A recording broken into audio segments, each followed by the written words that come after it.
সারাদিন ঘরের মধ্যে থেকে থেকে না যখনই এই ট্রেনগুলোকে যেতে দেখি তো জানি না কেন মন থেকে মনে হয় যেন কোনোদিন একদিন ট্রেনে চড়ে না কোথাও ঘুরতে যাব।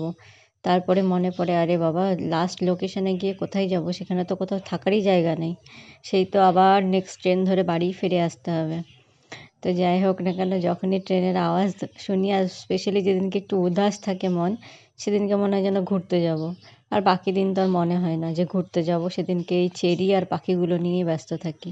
তো যাই হোক না কেন, যেই ট্রেনের আওয়াজটা শুনেছিলাম অমনি ছুটতে ছুটতে চলে গিয়েছিলাম দেখতে। মাঝে মধ্যে এটাই করি। আর আজকে দেখো বানাচ্ছি ডিমের কারি, আর একদম সিম্পল রান্না। ডিমের কারি আর হচ্ছে তার সঙ্গে থাকবে ওই করলার ভুজিয়া।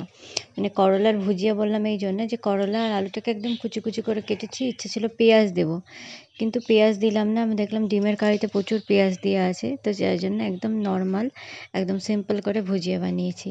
হ্যাঁ, তরকারি করলেও ভালো লাগে, তবে তরকারিতে একটু বেগুন আর সজনের ডাঁটা দিতে হয়। তো যাই হোক না কেন, তার সঙ্গে একটু চাটনি নিলাম, মেয়েটা চাটনি খাবে না। আর এই দেখো ডিমের কারি, একদম কারি হয়ে গিয়েছে। আর তার সঙ্গে না একটুখানি শশা খাবো, তো আধখানা শশা ফ্রিজ থেকে